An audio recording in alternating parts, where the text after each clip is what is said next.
जय हे भारत भाग्य विधाता, पंजाब सिंध गुजरात मराठा द्राविड उत्कल वंदे भारत भाग्य विधाता। जय हे जय हे जय हे जय जय जय जय हे।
कुटुंब सल्लागार गोरव साहेब, शिंदे साहेब, शेख साहेब यांना मी विनंती करतो की त्यांनी स्टेजवर येण्याची कृपा करावी। 1994 मध्ये आरबीआयची सबसिडरी म्हणून स्थापन झालेली संस्था आहे। त्यानंतर 1998 आणि 2000 मध्ये आरबीआयने स्वतःचा स्टेक कमी करून पब्लिक सेक्टर बँका आणि ऑल इंडिया फायनान्शियल इन्स्टिट्यूशन यांचा स्टेक त्यामध्ये केलेला आहे आणि त्यावेळेपासून STCI आपल्याला फिक्स्ड इन्कम सिक्युरिटीज मार्केटमध्ये वेगवेगळ्या प्रकारच्या सर्व्हिसेस देत असते। जवळजवळ इथं उपस्थित असलेल्या बऱ्या बँकांच्या बरोबर त्यांचा संबंध आलेला असतो। तर तशी STCI संस्था जी आहे ती सर्व परिचित आहे। तर STCIचे जे अधिकारी आहेत आदित्य व्यास यांना या सेक्टरमधला जवळजवळ 20 वर्षाचा एक्सपिरियन्स आहे। चीफ इकॉनॉमिस्ट म्हणून आता ते STCI मध्ये आहेत। तसंच गुरुदत्त कुलकर्णी यांना सुद्धा 20 वर्षाचा एक्सपिरियन्स या फील्डमध्ये आहे। तर हे दोघं आपल्याला आज सेमिनारमध्ये दिवसभर मार्गदर्शन करणार आहेत।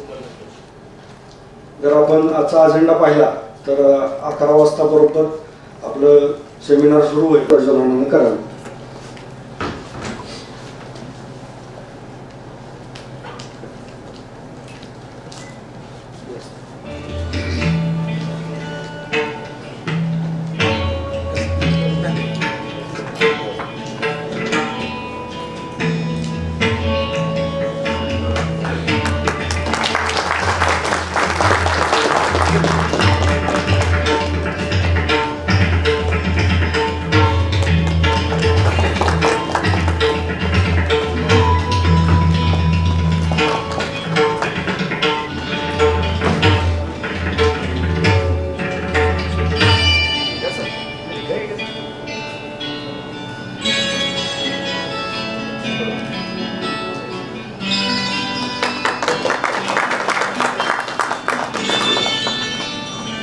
Thank you so much.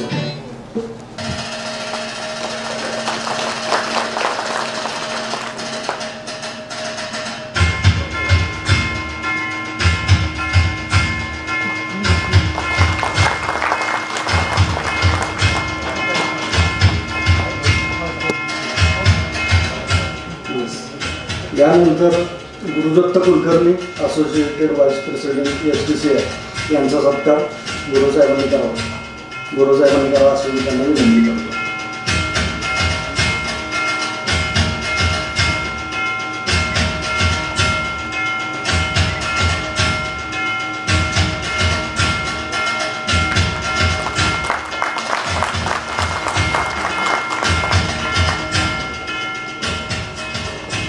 यानंतर STCIचे सत्यबोध कुलकर्णी यांनी या कार्यक्रमाच्या अरेंजमेंटसाठी आणि विशाल कार्यक्रमाच्या अरेंजमेंटसाठी आमच्याबरोबर कराड अर्बन कोऑपरेटिव्ह बँकेबरोबर कोऑर्डिनेट करून हा कार्यक्रम अरेंज केलेला आहे. तर कराड अर्बन कोऑपरेटिव्ह बँकेचे मुख्य कार्यकारी अधिकारी शिंदे सर यांना मी विनंती करतो की त्यांनी सत्यबोध कुलकर्णी यांचा सत्कार करावा.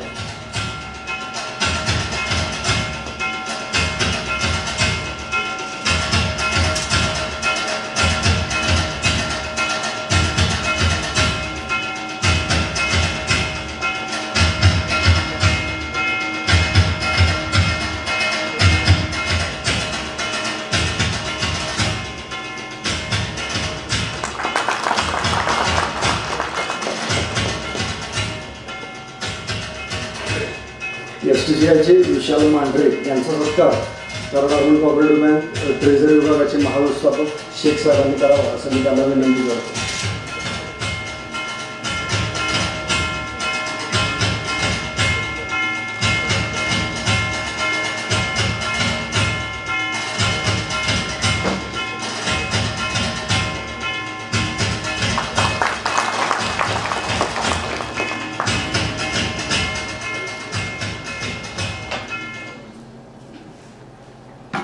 आणि आपल्या डे टू डे वर्किंगमध्ये आपल्याला त्याचा फायदा होईल. तर यासाठी मी आता STCIचे जे अधिकारी आहेत त्यांना त्यांचं सेमिनार सुरू करण्यासाठी विनंती करत आहे. सरांच्या बोलण्यातूनच एक्सपर्टीज त्यांचं जाणवलं की ट्रेझरी डिपार्टमेंटचं जे महत्त्व आहे अनन्यसाधारण in the sense of compliance की आपला डायरेक्ट जे संबंध आहे तो RBI आणि CCI यांच्याबरोबर येत असतो. आणि कोणत्याही प्रकारचं जर हे झालं तर त्याचं RBIला आपल्याला डायरेक्ट कम्युनिकेट करावं लागतं, कम्प्लायन्स करावं लागतो.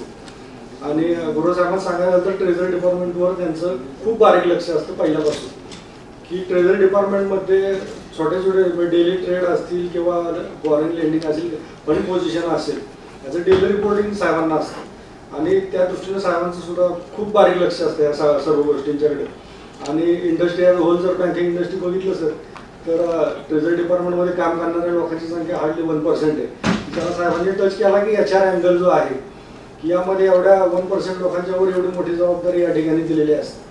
तर आज खरोखरच STCI जे आपल्याला हे ट्रेनिंग दिलं आहे, जसं साहेबांनी सांगितलं की त्याचा आपण खूप उपयोग करून घेऊया. आणि तर मी विनंती करतो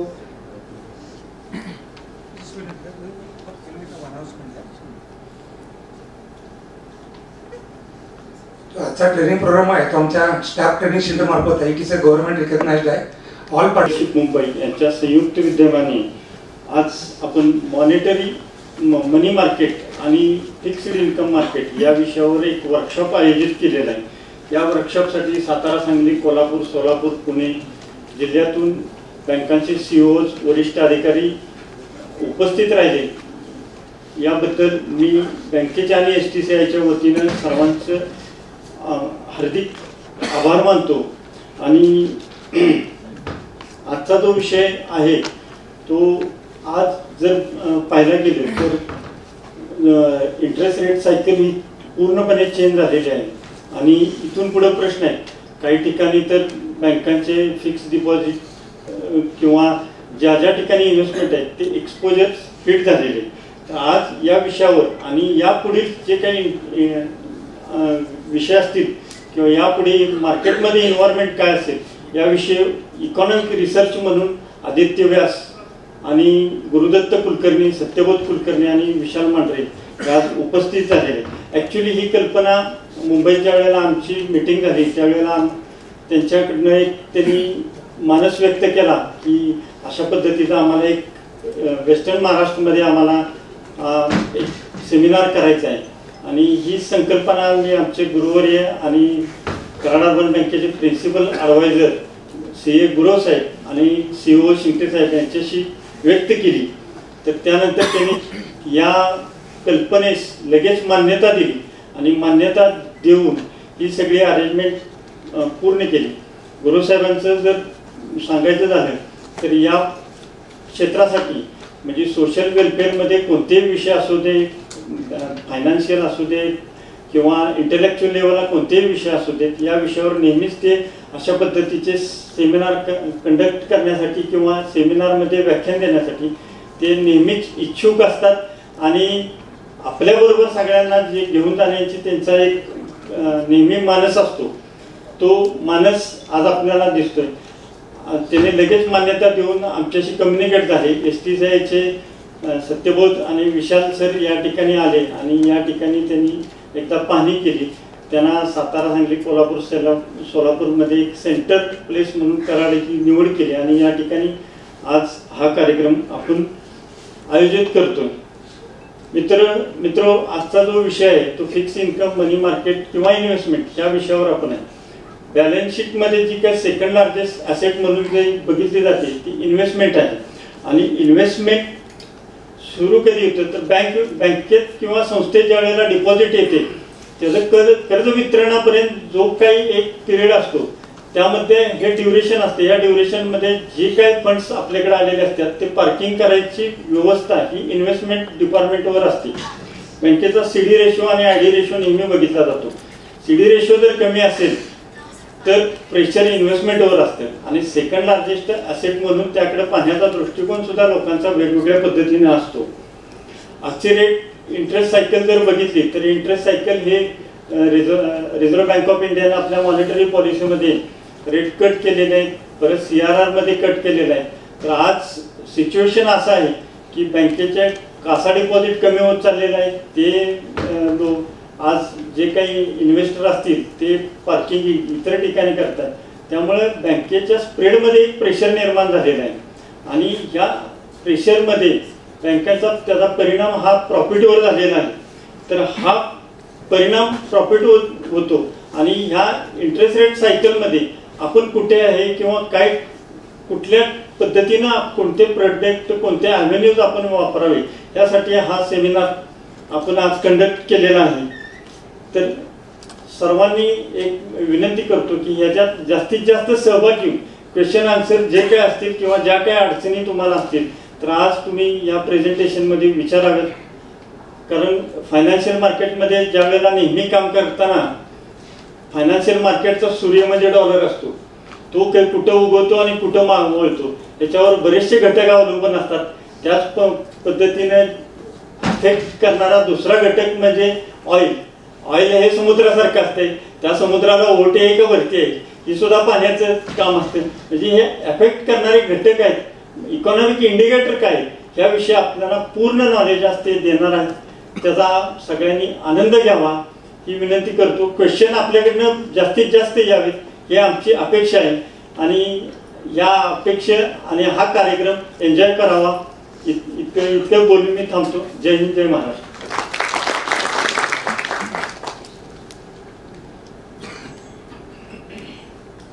यानंतर कराड अर्बन कोऑपरेटिव्ह बँकेचे अर्बन कुटुंब सल्लागार आणि माजी चीफ एक्झिक्युटिव्ह ऑफिसर माननीय गुरव साहेब यांना मी विनंती करतो की त्यांनी आपल्याला मार्गदर्शन करावं.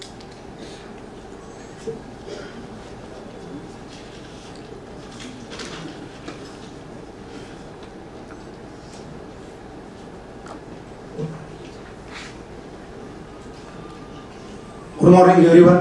Good morning.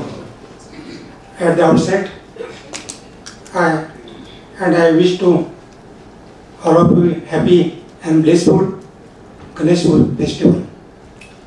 It gives me great pleasure to welcome you all on this special seminar on fixed income money market, jointly organized by the Karad Urban Cooperative Bank in Karad and Security Trading Corporation of India, primary dealer in government securities. I take this opportunity to special welcome to STCI officers and dignitaries, respected Aditya Vyas sir, Head of Research, Mr. Gurudatta Kulkarni, Associate VP, Mr. Satyabodh Kulkarni, Manager, Mr. Vishal Mandre, Manager, our bank's investment committee chairman, respected H. Dhansagar sir, all investment committee members, and our bank's CEO, Shri Dhananjay Shingte sir, and coordinator of the today's seminar and treasury head of the our bank, Mr. Salim Sheikh sir, and all the delegates, participants, all the way coming from the Satara, Sangli, Kolhapur districts.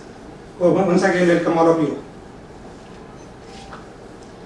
Today's program is designed to build a deeper understanding of one of the most important segments of the financial system.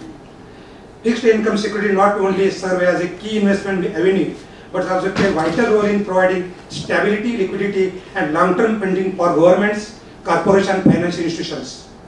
In today's dynamic financial environment, knowledge of fixed income products, risk management tools, and market functions is essential for professionals in banking, investment, and regulatory domains. This training will provide valuable insights into instruments such as government bonds, corporate bonds, money market instruments, and derivatives, along with the mechanism that drives pricing, yield movements, and market trends. Just now, handbook booklet given by STCI, which is on primary on fixed income market, which is useful for our day-to-day life in walk of life of the banking terminology. I encourage each one of you to actively participate, share your perspectives, and make the most of this opportunity to strengthen both your conceptual foundation and practical skills. I appreciate the initiative taken by the HCTI to organize this such type of innovative embedded training program at local level, means at doorstep of our all cooperative bankers.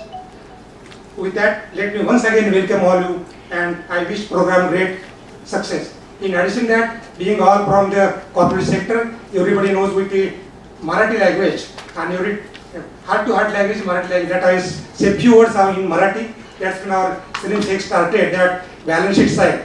Balance sheet side, all of you know that balance sheet side there is asset. In asset there is a 60 to 65% is a loans and advances, and 35% to 40% investment portfolio.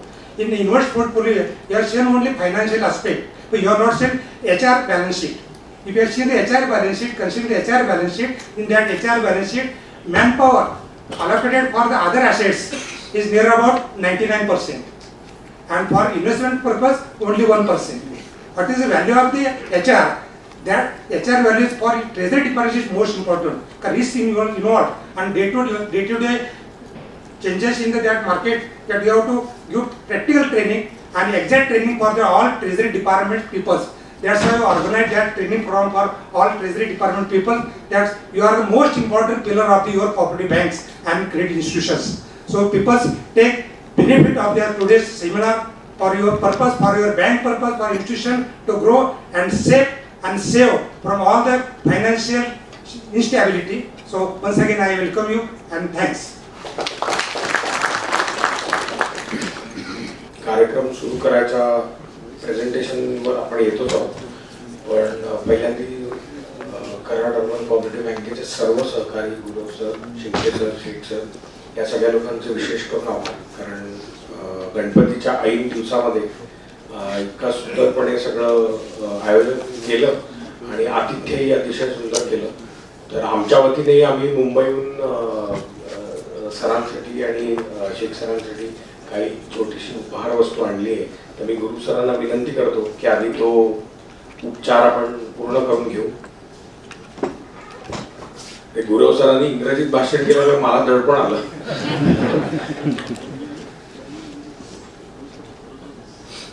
Shri Gurav sir, आमच्याकडनं एक छोटीशी भेटवस्तू.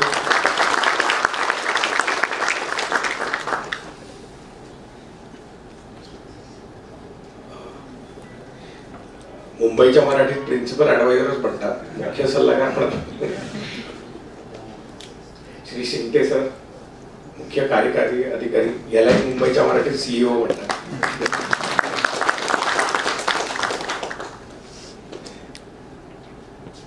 आणि आम्हाला सर्वतोपरी सहाय्य करणारे Shaikh sir, त्यांना पण ते आमच्याच ह्याच्यातले ट्रेजरीचे. आपल्या सगळ्यांचे पुनश्च धन्यवाद. खरं म्हणजे आमचे MD सर पण येणार होते, त्यांना खूप इच्छा होती यायची, पण काही अपरिहार्य कारणामुळे ते येऊ शकले नाही. पण इथे काही वर्षापूर्वी या हॉलमध्ये नाही, कारण हा नवीन आहे तसा, पण याच्या अगोदरच्या कराड अर्बन कोऑपरेटिव्हशी त्यांचा जुना संबंध आहे. हे त्यांनी मला सांगूनच पाठवलं. साधारण 2007 का 2008 मध्ये ते येऊन गेलेले आहेत एकदा. तर त्यांना ह्याही वेळा याची अतिशय मनापासून इच्छा होती, पण ते येऊ शकले नाहीत. पण त्यांचा एकंदर संदेश आणि त्यांचा एक मानस त्यांचा जो आहे तो मी आपल्याला थोडक्यात वाचून दाखवतो, त्यांनी जो लिहिलेला आहे. नमस्कार. हे सगळे MD सरांचं विचार आणि त्यांचे काय म्हणतात त्याला आदेश, आम्हाला तुमच्यासाठी संदेश. STCIच्या कार्याविषयी एकंदर माहिती घेणारा आणि आढावा घेणारा हा लेख आहे. नमस्कार, सुप्रभात. इथे उपस्थित सर्व प्रतिनिधींना अभिवादन करून या कार्यक्रमाची सुरुवात करतो. STCI प्रायमरी डीलरने आयोजित केलेल्या या सभेमध्ये आपल्या सर्वांचे स्वागत करताना मला हार्दिक आनंद होत आहे. आपण सर्व वेळात वेळ काढून या कार्यक्रमात सहभागी झालात याबद्दल आपले आभार मानतो. सौभाग्यवश या कार्यक्रमात भारतीय रिझर्व्ह बँकेचे अधिकारी ह्या कार्यक्रमाला ते आम्ही प्रयत्न करत होतो, पण that also didn't happen.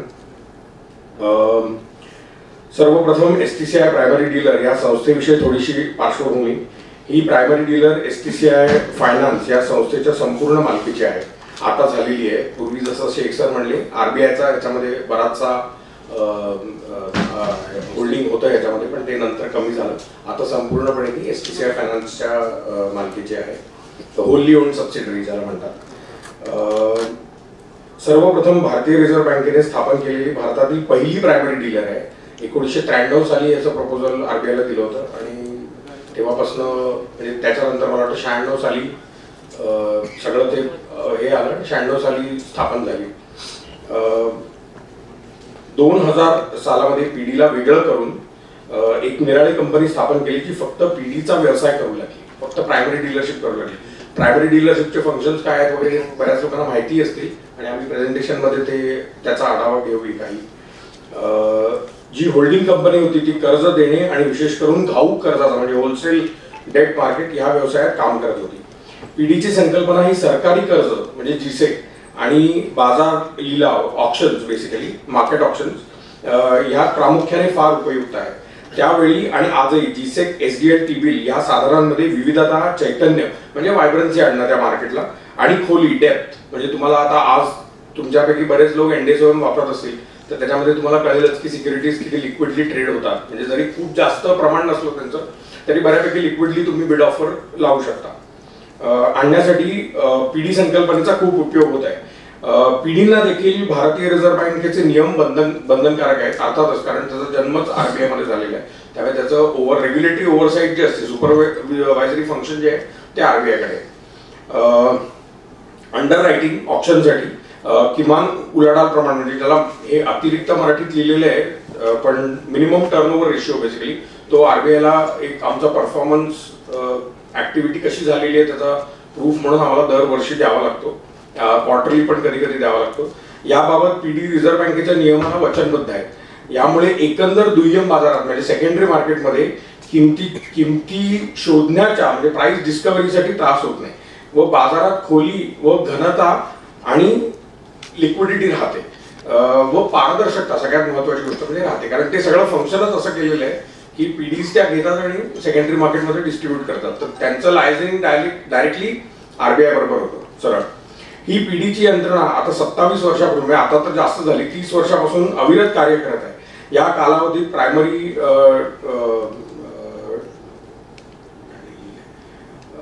Primary dealers उत्क्रांत झाल्या आणि बाजाराला त्याचा अतिशय मोठा लाभ झालेला आहे. केंद्र सरकारचं कर्ज सुरळीतपणे बाजारात येण्यास PDचा महत्वपूर्ण सहभाग अंडररायटिंगमुळे झालेला आहे. त्यासाठी सरकारी कर्ज बरेच वेळेला PDना स्वतःच्या खात्यात म्हणजे they have to take it on their own books. जर का ते डिव्हॉल्व झालं तर ते PDच्या स्वतःच्या बुक्सवर येतात, ती रिस्क त्यांच्या बुक्सवर येते, करावी लागले आहे. प्रतिकूल बाजार असताना म्हणजे किंवा असं म्हणू शकतो की मार्केट ऍक्शन जसं आता आपण बघतोय गेल्या आठवडाभर की बॉन्ड यील्ड जर का तुम्ही ट्रॅक करत असाल तर बरेच ऍडव्हर्स मुवमेंट झालेले आहेत. तर बाजार प्रतिकूल असताना कमी सबस्क्राईब झालेली सिक्युरिटी PDकडे सुपूर्द करण्यात आली आहे.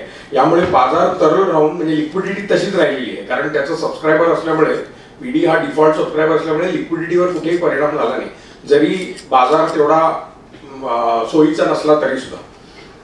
यामुळे बाजार तरल राहून किमती बरोबर आणि स्थिर राहतात. जो प्राइस स्टॅबिलिटी असते आणि किमती फार जास्त वर खाली होत नाही. हल्ली अलीकडे गेल्या 8-10 दिवसात ज्यांनी मार्केट्स बघितलेले आहेत त्यांना फारसा या गोष्टीवर हे होणार नाही, कारण यील्ड्स बऱ्याच मूव्ह झालेले आहेत, पण ते प्युअरली मार्केटमुळे झालेले आहे. ऑप्शन्स व्यवस्थित पार पडलेले आहेत. म्हणजे मार्केटचा जो काही पडसाद ऑप्शनवर पडायचा तो पडतोच, त्याला काही कोणीच करू शकत नाही. आणि खरं म्हणजे ते तसं व्हायलाच पाहिजे प्राइस डिस्कव्हरीसाठी.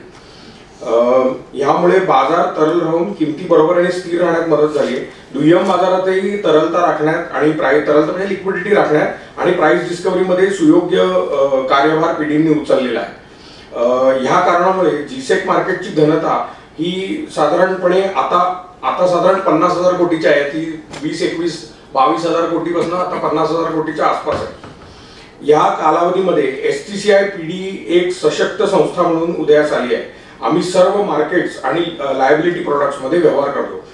उदाहरणार्थ G sec, T bill, SDL, SPL, corporate bond, IRDs, futures आणि स्वॉप्स म्हणजे डेरिव्हेटिव्ह आणि शेअर बाजार. आता अर्थात एसपीएल जेवढे स्पेशल सिक्युरिटीज एवढ्या इश्यूज होत नाहीत, त्यामुळे तो मुद्दाच राहिलेला नाही. पण डेरिव्हेटिव्ह वगैरे मध्ये आम्ही सर्व बाकी फिक्स्ड इन्कम प्रोडक्ट्समध्ये आम्ही सर्व प्रोडक्ट्समध्ये आम्ही व्यवहार करतो. इक्विटीमध्ये आहे, कॅशमध्ये आणि एफएनओ मध्ये दोन्हीमध्ये, आणि अन्य प्रकारच्या मनी मार्केट इन्स्ट्रुमेंट्स देखील. कॉल मार्केटमध्ये एसटीसीआय सक्रिय कर्जदार आहे. सो कॉल मार्केट्सचा तुम्ही वापर करत असाल. Most of you are cooperative banks, त्यामुळे तुम्ही लेंड करण्यासाठी वापर करत असाल कॉल मार्केटचा. आणि आम्ही त्यातले सगळ्यात मोठे कर्जदार आहोत. म्हणजे आम्ही पीडीज आणि बँक्स या दोनच संस्थांना ते ऍक्सेसिबल आहे मार्केट, त्यामुळे आम्ही अर्थातच त्याच्यामध्ये त्या मार्केटमध्ये फार सक्रिय आहोत. उत्तर देशाकडील काही सहकारी बँकांचे जादा सरप्लस म्हणजे बाजारपेठेपेक्षा चांगल्या किमतीत आमच्याकडे ओव्हरनाईट आधी राशी 1 महिन्यासाठी सुद्धा ते लोक ठेवतात. मनी मार्केटमध्ये डिप्लॉय करतात. आज मी तिला आमची एकूण मालमत्ता म्हणजे ऍसेट बेस ही साधारण 17,000 कोटीच्या आत बाहेर आहे. आणि नेट ओन फंड्स जे पीडीसाठी खूपच मोठं एक इंडिकेटर आहे. आरबीआय सगळ्याच गोष्टींसाठी पीडीचं नेट ओन फंड्स किती आहे ते बघतं. ते साधारणपणे 1177 कोटीच्या आत बाहेर, म्हणजे आता थोड्याच वेळात मला वाटतं 1200 कोटीच्या जवळ आम्ही पोहोचू इतकी आहे.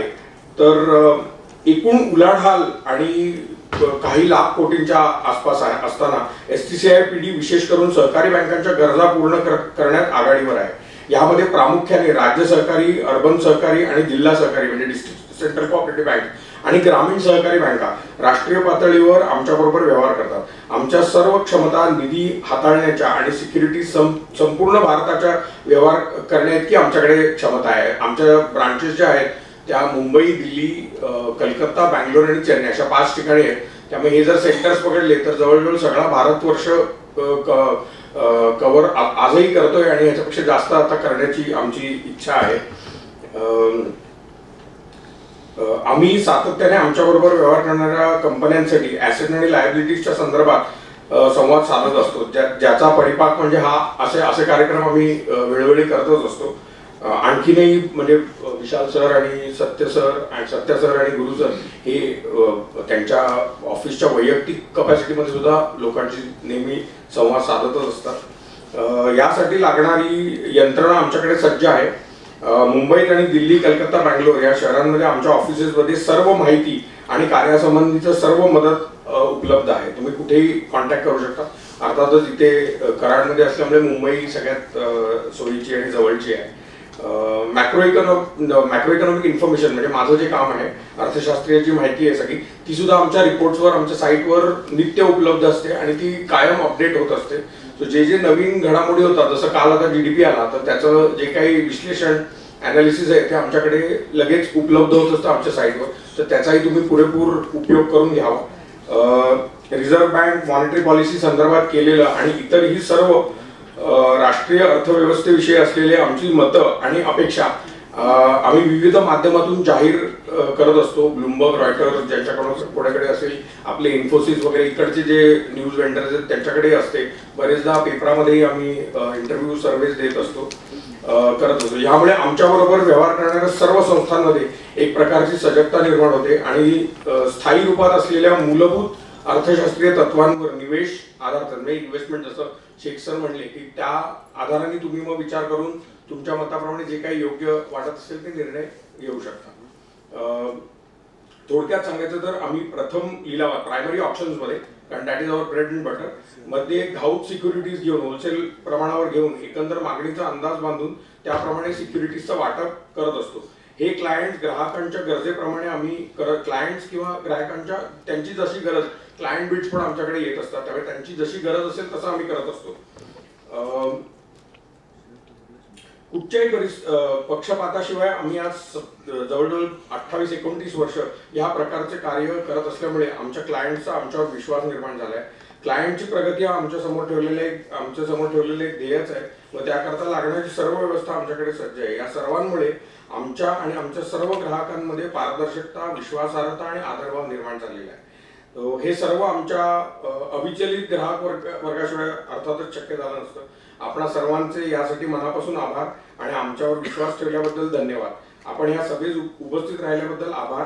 सरतेशेवटी या सभेस एक प्रकारचा संवाद साधला जावा, जे शेख सर म्हणले तसं, की जरी प्रेझेंटेशन आम्ही देत असलो आणि ते इथे बघताना फार औपचारिक वाटत असलं तरी माझी सर्वांना विनंती आहे की जो काही प्रश्न जे काही असेल, असं म्हणजे आम्ही असं म्हणलं, सरांनी आमची ओळख करून देताना सांगितलं की 20 वर्ष अनुभव आहे, ती खरी गोष्ट आहे, पण मार्केट ही गोष्ट अशी आहे की ती दररोज नवीन काहीतरी शिकवतच असते.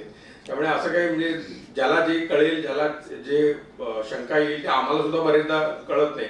So we are all on the same page. त्यामुळे तुम्हाला काही प्रश्न असेल तर आमच्या यथाशक्ती यथामती आम्हाला जे काही आम्हाला त्यातनं हे होईल ते आम्ही तुमच्यासमोर ठेवू. आणि या सभेस एक प्रकारचा संवाद साधला जावा आणि पुस्तकी ज्ञानापेक्षा प्रत्यक्ष कामाबद्दल देवाणघेवाण व्हावी असा आमचा हेतू आहे. त्यामुळे आपणास अशी विनंती आहे की आपल्याकडून सर्व प्रकारचे प्रश्न, सूचना काही असतील खुल्या पद्धतीने मांडले जावेत. त्यामुळे यापुढच्या सभा आणखीन उपयुक्त होण्यास हातभार लागेल. धन्यवाद. हे आमच्या MD सरांच्या वतीने मी मला वाटतं आता आपण प्रेझेंटेशनला सुरू करूया. सर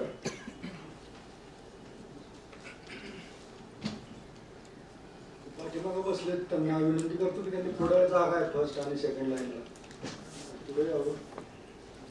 आम्हीच्या सीझन मध्ये वेळ काढून आल्याबद्दल सर्वांचे आभार. आज शेख साहेब आणि आदित्य जसं बोलला तसं आपण हे सेशन थोडं इंटरॅक्टिव्ह करूया. म्हणजे जे बेसिकली आय मीन इनिशियली जे बेसिक बॉन्ड मार्केट बद्दल जे आहे ते just run through it. I think majority लोकांना इथे माहिती असेल. ज्यांना नसेल, ज्यांच्यासाठी जे नवीन असतील त्यांच्यासाठी थोडं हे होईल, एक्झिस्टिंग लोकांसाठी एक रिकॅप होईल. तर ज्यांना जे काही प्रश्न असतील ते विचारू शकता. थोडं इंटरॅक्टिव्ह झालं तर सेशन चांगलं होऊन जाईल.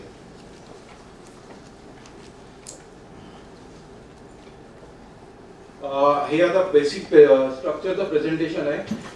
So it would be introduction to fixed income markets. त्याच्यात basic money markets, government securities, non SLR products येतील. Factors affecting bond markets global and domestic. Treasury management in cooperative banks. Indian debt markets the year so far. हे basically global factors affecting global debt markets आणि Indian market debt markets the year so far हे Aditya sir cover करतील. बाकी treasury management, dos and don'ts of dealing in debt government securities आणि trading strategies मी करेन. So basically the key policy rates basically the key policy rates आहेत. जिसे आता repo rate आहे जो सध्या 5.5% आहे. एप्रिल पासून ते जून पर्यंत ऑलमोस्ट 100 बेसिसचा रेट कट झालेला आहे. MSF standing deposit facility rate 5.25 आहे. MSF 5.75 आहे. CRR 4% आहे. पण 1% रेट कट झालेला आहे. तो सप्टेंबर पासून इफेक्टिव्ह होईल. तो 25 बेसिस पॉइंट कट होईल. तो नोव्हेंबर पर्यंत तो 3% होईल.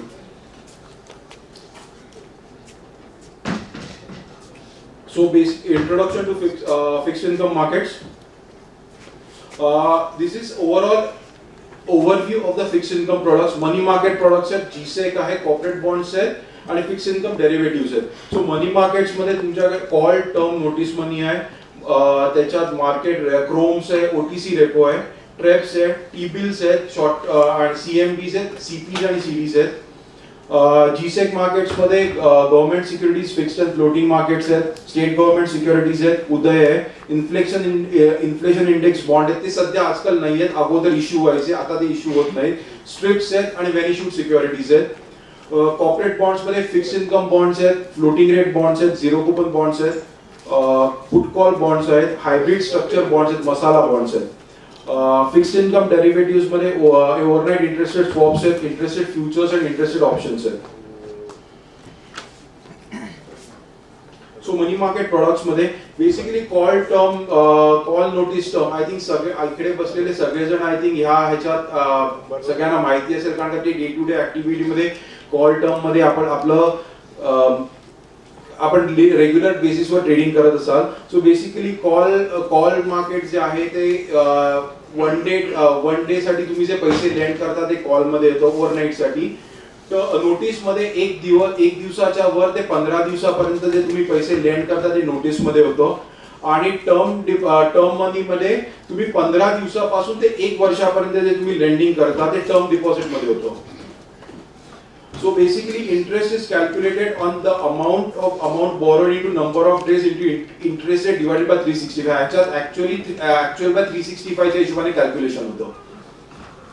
मेजर प्लेयर्स ह्याच्यातले आहेत आपण जसे शेड्यूल कोऑपरेटिव्ह बँक्स आहेत, शेड्यूल कमर्शियल बँक्स आहेत, कोऑपरेटिव्ह बँक्स आहेत आणि primary dealers. Majority primary dealers are on the borrowing side आणि कोऑपरेटिव्ह बँक्स आणि schedule commercial banks are all majority on the lending side. Electronic dealing platform आहे, त्याच्यावर negotiated dealing screens आहेत, display त्याच्यावर तुमचा rate किती दिवसासाठी आहे आणि किती अमाऊंटचं तुम्हाला बॉरोइंग किंवा लेंडिंग करायचं आहे. आणि कॉल मनी किंवा ह्याच्या T0 किंवा T+1 मध्ये सेटलमेंट होतं. त्याचं जे डीलिंग आहे ते स्क्रीन बेस्ड आणि निगोशिएटेड कोड ड्रिव्हन ट्रेडिंग असतं. ही बेसिकली एक स्क्रीनशॉट आहे NDS कॉलचं, तुम्ही बघू शकता.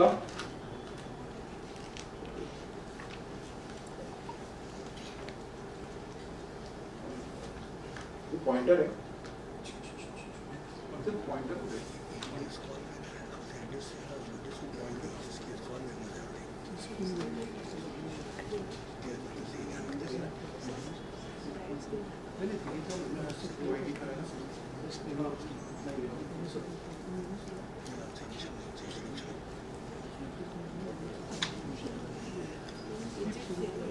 तुम्ही बघू शकता की जे ब्लू मध्ये लेफ्ट हँड साइडला आहे ते इन्स्टिट्यूशन जे लेंड करतात त्याचं नाव आहे.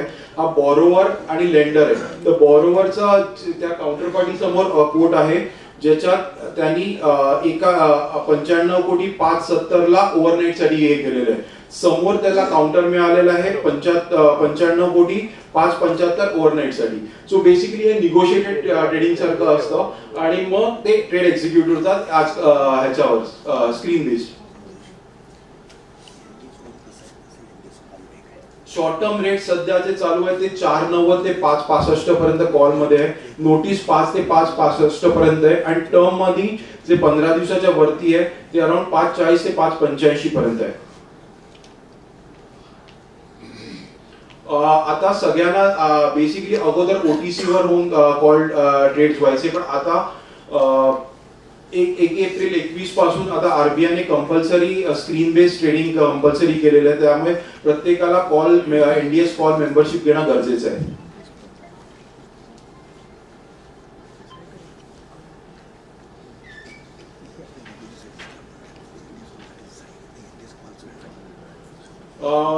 मार्केट रेपोज हे basically collateralize short term lending and borrowing आहे. Repo involves selling a security म्हणजे बेसिकली तुम्ही एक सिक्युरिटी विकताय, त्याच्या अगेन्स्ट तुम्ही पैसे बॉरो करताय विथ अ कमिटमेंट की मी ती परत रिटर्न घेईन. So it is basically a short term तुमच्या funding of that security for a short term basis.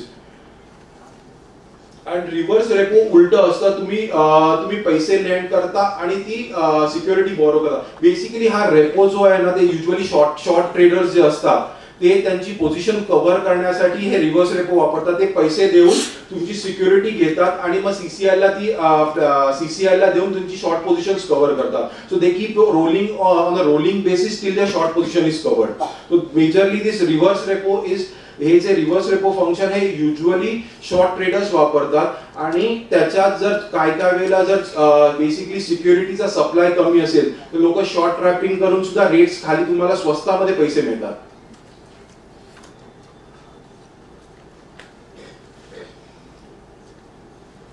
Eligible securities for market repos are government securities, GSEC and T-bills आहेत, state government bonds आहेत, उदय bonds आहेत आणि आता corporate bond repo पण चालू झाले. तुमच्याकडे जर कॉर्पोरेट बॉन्ड असतील तर सर्टन रेटिंग पर्यंत corporate bonds are eligible to repo in the CB TREPS. Corporate bond TREPS जसं आपलं जीसेक ट्रेप्स आहे तसंच corporate bond TREPS market open झाले. तिथे तुम्ही तुमच्या सिक्युरिटीज लेंड करून पैसे बॉरो पण करू शकता. याच्यातले एलिजिबल पार्टिसिपंट्स आहेत schedule commercial banks, cooperative banks, primary dealers, mutual funds, insurance companies and pension funds.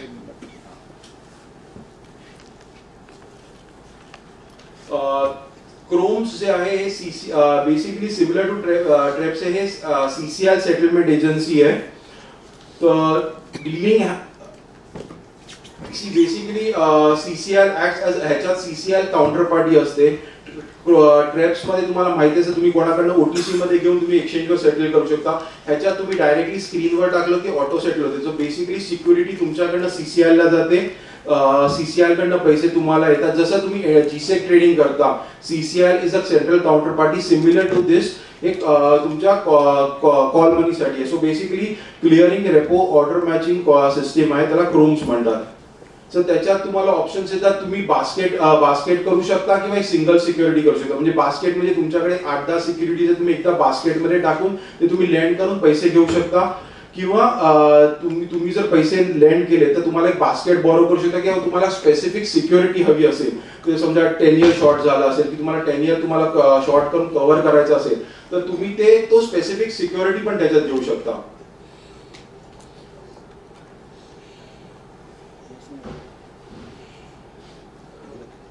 दोन 2013 पासून सीसीआयने ही रिपोर्टिंग सिस्टीम चालू केली आहे. जर तुम्ही ओटीसी जरी केलं तर तुम्हाला क्रोम्सवर सीसीआयच्या साईटवर ते रिपोर्ट करावे लागतील.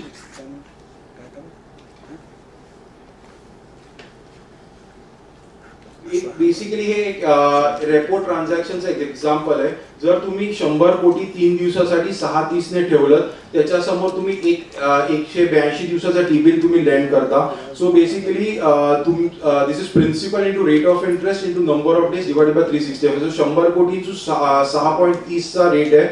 3 दिवसासाठी 365 दिवसांनी हे केलं तर तुम्हाला अराउंड 5.18 पैसा होतो. तो 5,18,000 तुम्हाला इंटरेस्ट अर्न होतो. सो बेसिकली तुमचं जे 100 रुपयाला तुम्ही दिलेली जी सिक्युरिटी आहे ती तुम्ही परत ती तुम्हाला जी तुम्ही सिक्युरिटी 100 रुपये 5 पैसे तुम्हाला 5 पैसा 5.18 पैशाचा प्रॉफिट होतो. ऍड करून मिळते तुम्हाला.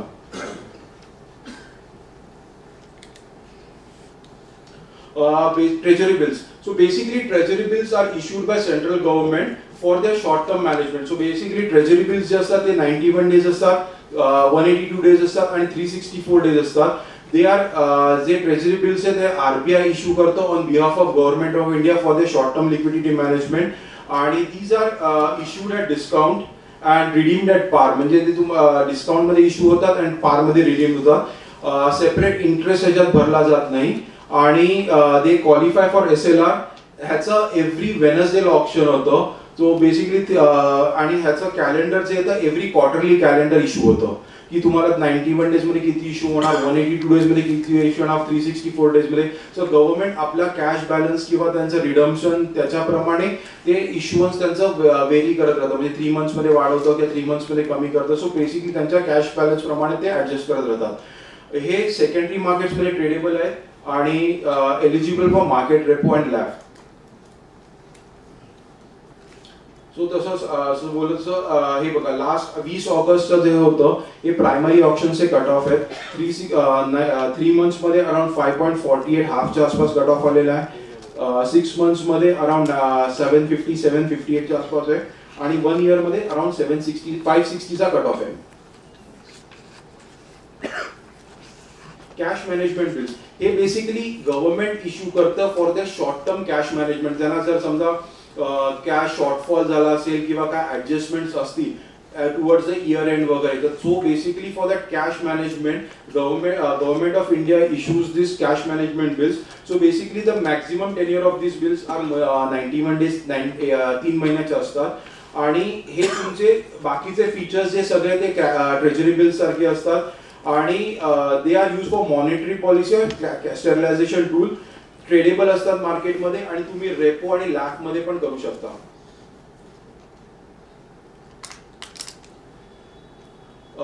कमर्शियल पेपर्स आणि CD certificate of deposit. So basically like government of India तुमचं ट्रेजरी बिल्स इश्यू करते, तसं कॉर्पोरेट्स त्यांच्या शॉर्ट टर्म कॅश मॅनेजमेंटसाठी CPs इश्यू करतात.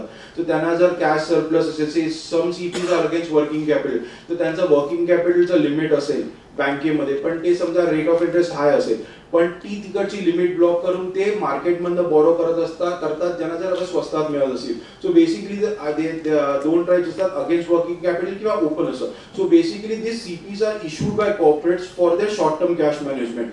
So major issuers like corporates आहेत, financial institutions आहेत, NBFCs आहेत, housing companies आहेत, आणि these have to be rated by SEBI accredited rating agencies like CRISIL, ICRA, Fitch, CARE. They are secondary tradable instruments. Certificate of deposits हे basically are issued by scheduled commercial banks. Similar to like corporates issue त्यांच्या short term cash management साठी असतं. हे nationalised banks त्यांच्या cash management साठी CDs issue करतात. Maximum maturity त्या CDs ची 1 वर्ष असते आणि हे सेकंडरी मार्केट ट्रेडेबल आहे. Introduction to GSEC market. जसं एव्हरी आपलं बजेटमध्ये एव्हरीबडी आपला डेट मार्केटवाले फायनान्स मिनिस्ट्री मधनं एक फिगर बघतात की फिस्कल डेफिसिट बोरोइंग किती आहे. So basically that is the borrowing number which government borrows from the market. So basically GSEC is a instrument जे गव्हर्नमेंट ऑफ इंडिया बोरो करतं to meet is fiscal gap जो आहे, income minus एक्सपेंडिचरचा जो fiscal gap आहे. So government of India ते GSEC issue करतात to manage the fiscal gap. ह्याच्यात GSEC मध्ये असतं की तुमचे 2 वर्षापासून ते 50 वर्षापर्यंत सिक्युरिटीज इश्यू होतात. गव्हर्नमेंट आपल्या टेन्युअर त्यांच्या रिक्वायरमेंट के ह्याच्याप्रमाणे इश्यूज करतात. 2 वर्ष ते 50 वर्षापर्यंत असतात. हे जे इश्युअन्स आहेत, it is manage by RBI public debt office on behalf of government of India. प्रत्येक GSECचं कुपन जे आहे ते सेमी अॅन्युअली पेड असतं आणि ह्याचं कॅल्क्युलेशन जे आहे ते 30/360 डे कन्व्हेन्शन असतं. म्हणजे ज्या महिन्यात 31 दिवस असतात त्याचं 30 दिवसाचं कॅल्क्युलेशन पकडलं जातं. किंवा फेब्रुवारी महिन्यात जिथे 28 दिवस असतात तुम्हाला 2 दिवसाचा इंटरेस्ट एक्स्ट्रा मिळतो. सो ह्याचं ते कॅल्क्युलेशन मेथड आहे 30/360 आहे. GSEC जे इश्यू होतात ऑप्शन्स मध्ये either by multiple price option issuance होतं. आपण ते पुढे बघू कसं मल्टिपल प्राइस आहे ऑप्शन इश्युअन्स होतं आणि युनिफॉर्म प्राइसिंग आहे. आणि ह्याच्यात ऑप्शन्स मध्ये पण एक यील्ड बेस ऑप्शन असतं आणि प्राइस बेस असतं. जर सिक्युरिटी फर्स्ट टाइम इश्यू होत असेल तर ती यील्ड बेस ऑप्शन मध्ये इश्यू होते आणि जर ती रिइश्युअन्स सिक्युरिटीचे रिइश्यू होत राहतात ते तुम्हाला प्राइस बेस ऑप्शन्स मध्ये इश्यू होतात. ह्याच्यातले पण मेजर प्लेयर्स जे आहेत ते बँक्स आहेत, प्रायमरी डीलर्स आहेत, म्युच्युअल फंड्स आहेत, insurance companies.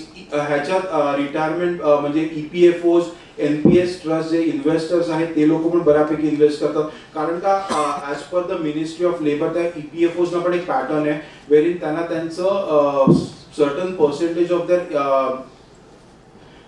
Money has to be invested in the SLR papers. SDL GSEC आणि SDLs मध्ये इन्व्हेस्ट करतात. कॉर्पोरेट्स आहेत जे ट्रेजरी स्वतः जे ट्रेजरीज चालवतात ते कॉर्पोरेट्स आणि FIs इन्व्हेस्ट करतात. FPIs मध्ये पण आहेत. हाऊसिंग फायनान्स कंपनीजना आजकाल त्यांचं SLR मेंटेनन्स साठी पण इन्व्हेस्टमेंट करतात आणि स्मॉल फायनान्स बँक्स आहेत. GSEC कॅलेंडर जे आहे ते RBI एव्हरी 6 मंथ्स इश्यू करतो. सो एप्रिल टू सप्टेंबरचं कॅलेंडर जे युजली मार्च एंडिंगला येतं. आता ऑक्टोबर टू मार्चचं कॅलेंडर सप्टेंबर एंड पर्यंत येईल. हे द लिक्विड आता सध्या जे एक्झाम्पल्स आहेत ते 633-35 जो लिक्विड 10 year GSEC चालू आहे आणि 704-29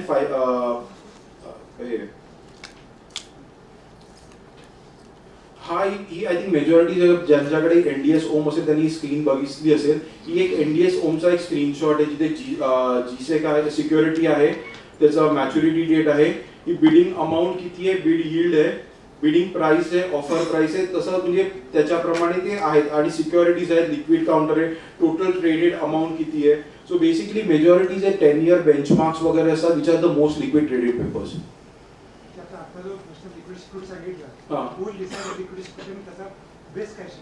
सर बेसिकली कसं असतं तुमचं जसं बेंचमार्क इश्यू होतो मोस्ट लिक्विड सिक्युरिटीज 10 year. तर कसं असतं जर तुम्हाला काही ओएस मध्ये तुम्ही पे करता किंवा तुम्हाला दुसरं काही म्हणजे लॉंग टर्म इश्यू झाला आणि तुम्हाला तुमचा PVO1 बॅलन्स करायचं असेल तर युजली 10 year शॉर्ट करतात किंवा बिकॉज तुम्हाला जर पोझिशन तो 10 year is the most liquid security. तर डिसाइड मार्केट करतो म्हणजे आपण स्पेसिफिकली कोण नाही पण युजली कसं असतं एक बेंचमार्क यील्ड म्हणजे 5 year असतो, 10 year असतो, 15 year असतो, 30 year पेपर असतो. डिमांडला कळलं पाहिजे कारण काय होतं लिक्विड हे कोणी डिसाइड केलं काय केलं याचं बेसिक थॉट काय हे बेंचमार्कचं जे सर म्हणतात ते बरोबर आहे, मार्केट डिसाइड करतं पण ते एक्झॅक्ट डिसिजन आर्बिट्ररी आहे, त्याला काही नियम काही नाहीये. त्याला एक ठराविक आउटस्टँडिंग त्याचं वाढलं की मग ती सिक्युरिटी. जसं आता तुम्ही बघताय की 2035चा 10 वर्षाचा पेपर आहे तो एका ठराविक आउटस्टँडिंग त्याचं ऑप्शन करून करून समजा म्हणजे अंदाजाने 1 लाख कोटीच्या वर गेला की त्याच्यानंतर market will accept it as the benchmark and it will replace the old benchmark. म्हणजे 2034 त्याचं ट्रेडिंग जास्त होतं तो त्या पेजवर जातो. लिक्विडिटी त्याच्यामध्ये जास्त असते. त्याच्यामध्ये तो आता 1-2 महिन्यापर्यंत 679 34 लिक्विड बेंचमार्क होता पण जसं जसं 635 चा इश्युअन्स 1.25 लाख 1.5 लाख आता 1.5 लाख कोटीपर्यंत गेला तर त्याच्यामुळे लोकांनी 679 विकून 633 मध्ये शिफ्ट झाले. So basically 639 became a illiquid आणि 633 became a liquid benchmark. So tenure काय असतो बाबा 2 महिन्यात 3 महिन्यात सर इश्युअन्स प्रमाणे असतो म्हणजे फर्स्ट जे आता तरी इश्युअन्स साईज मोठी अमाऊंट आहे. आता 10 yearचे जे इश्युअन्स येतात आता ह्याच्या वर्षापासून 30-30 हजारचे येतात. सो बेसिकली आफ्टर सेकंड और थर्ड ऑप्शन तुमचं शिफ्टिंग चालू होतं. तर ओल्ड बेंचमार्क मध्ये लोक विकून न्यू बेंचमार्क मध्ये शिफ्ट व्हायला चालू होतात कारण का तो लिक्विडिटी त्याच्यात वाढलेली असते. सो अराउंड 90,000 तिसऱ्या ऑप्शन 90,000च्या नंतर वगैरे ते थोडं थोडं लिक्विडिटी वाढत जाते. नाही आहे याच्यामध्ये मॉनिटरी पॉलिसीपेक्षा सुद्धा सरकारी कर्ज ज्या प्रकाराने इश्यू होतं त्याच्याशी संबंध जास्त आहे. इन द सेन्स दॅट कुठलाही बेंचमार्क हा साधारण माझा ह्याच्यावर एक पेपर देखील आहे तुम्ही बघू शकता. पूर्वी ती जी लिमिट होती ज्याच्यानंतर बेंचमार्क रिप्लेस व्हायला लागायची ती साधारण 1 लाख कोटीच्या आसपास होती. म्हणजे 1 लाख कोटीपर्यंत ह्या पेपरमध्ये सरकारने कर्ज इश्यू केलं त्याच्यानंतर सरकार त्या ह्याच्यावर इश्यू करणं बंद करायचं आणि मग ती नवीन सिक्युरिटी इश्यू व्हायची जी नवीन आम्ही आता नवीन 10 year बेंचमार्क म्हणतो. आता ती जी तो जो थ्रेशोल्ड आहे तो आता 1 लाखापासून 1.5 लाख 2 लाख पर्यंत गेलेला आहे कारण आता सरकारच्या गरजाही तशा वाढलेल्या आहेत कर्ज घेण्याच्या. बेसिकली तेव्हाची जी तुमची बॉरोइंग अमाऊंट होती व्हॅल्यू ऑफ मनी कारण का आता तुमचं जे बॉरोइंग आहे तर 14 लाख कोटीच्या आसपास आहे. अगोदर 6 आणि 8 लाख कोटी होतं ऑलमोस्ट आता डबल झाली. अगोदरच्या प्रत्येक ऑप्शनला बेंचमार्क इश्यू होता तो 10,000 किंवा 12,000 कोटी असायचा. आता तो 30,000 कोटीचं एक सिंगल ऑप्शन येतं पण ते 1 महिन्यात एकदा येतं. त्याच्यामुळे ती अमाऊंट वाढलेली त्यामध्ये लिक्विडिटी तशी वाढत जाते बिकॉज तेवढा स्टॉक सिस्टम मध्ये येतो. या सर्व गोष्टींचा शेवटी संबंध आणि याच्यामध्ये दुसरी गोष्ट सांगणं अशी गरजेचं आहे की ह्याच्याबद्दलचा सल्ला सुद्धा आरबीआय सरकारला देतं कारण RBI is the manager of debt for the government.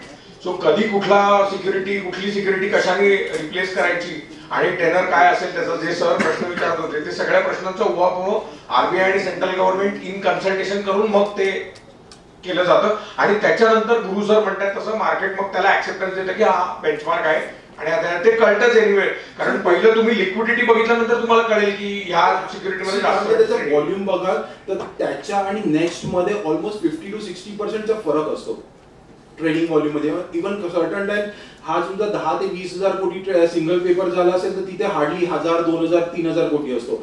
So the difference between the traded volume on the benchmark liquid paper आणि the second most traded paper is almost 3 or 4 times also.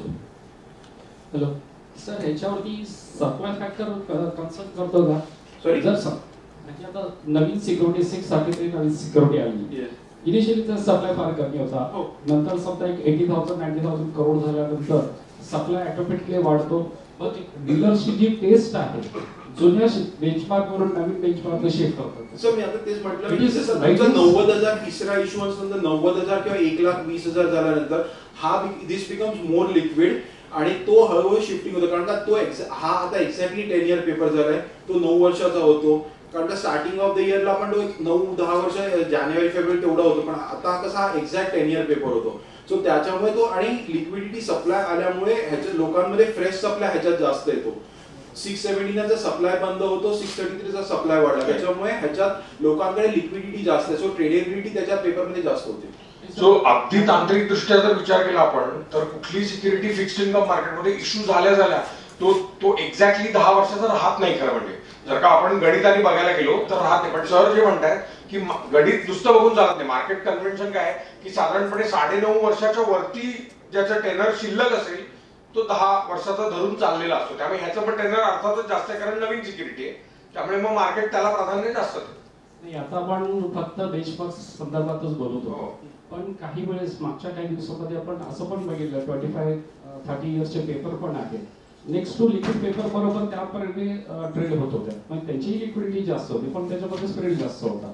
मग हे कसं काय perform होत आहे? नाही, याचं कारण बेंचमार्क मध्ये तुम्हाला जो लिक्विडिटी तुम्हाला मिळेल सहसा जागतिक मार्केट्समध्ये सुद्धा, म्हणजे अगदी भारताचंच मी उदाहरण देते, अगदी तुम्ही US मध्ये बघितलं तिथे सुद्धा फार लिक्विड ट्रेड होणारे बॉन्ड 5-7च असतात. बेसिकली ते कसं असतं 2 वर्ष 5 वर्ष 10 वर्ष किंवा 15 वर्ष म्हणजे किंवा 30 वर्ष हे असं ड्युरेशनच्या हिशोबाने ते एक बेंचमार्क सेट होणं त्याच्याप्रमाणे ते एक्सेप्टेबिलिटी होते. सो आपण मॅक्रोचा जेव्हा आता आपण करू पुढच्या ह्याच्यामध्ये तेव्हा आपण यील्ड कर्व मध्ये जे असतं ना ते साधारणपणे 1, 3, 5, 7, 10, 14, 15, 14 आणि 20 आणि 30 असं ते एवढ्या मॅच्युरिटीजचं जनरली मार्केट बघतं. पण त्याच्यामध्ये ट्रेड होणाऱ्या सिक्युरिटीज या थोड्याच असतात. अगदी प्रगत मार्केटमध्ये सुद्धा थोड्याच असतात. आपल्या मार्केटमध्ये साधारण 3-4 असतील ज्या लिक्विड असतील त्या. पण जसं सर म्हणाले की पहिल्या लिक्विड टॉप लिक्विड सिक्युरिटी आणि त्याच्या खालची याच्यामध्ये फार तफावत असते. सो फर्स्ट रँक बॉय आणि सेकंड रँक याच्यामध्ये खूप जास्त तफावत असते, व्हॉल्यूम मध्ये खूप फरक येतो. आय थिंक हे वेब बेस्ड जे NDS होम स्क्रीनचं स्क्रीनशॉट आहे. स्टेट गव्हर्नमेंट सिक्युरिटी, जसं सेंट्रल गव्हर्नमेंट आपलं डेफिसिट फंडिंग मॅनेज करण्यासाठी GSEC इश्यू करते, तसंच स्टेट गव्हर्नमेंट आपलं स्टेट गव्हर्नमेंटचं फिस्कल डेफिसिट मॅनेज करण्यासाठी स्टेट गव्हर्नमेंट सिक्युरिटीज इश्यू करतात. ह्याला अगोदर स्टेट डेव्हलपमेंट लोन्स म्हणायचे, आता त्याचं नाव चेंज करून स्टेट गव्हर्नमेंट सिक्युरिटीज केलंय. 1998 पासून RBI has started allowing states to access the market for their own fiscal deficit management. So SGS comes with a spread over the GSEC, म्हणजे जे GSEC basically is a 10-year benchmark or a 15-year benchmark, त्याच्यावर around 30 to 70 बेसिसच्या स्प्रेडवर SDLs issue होतात.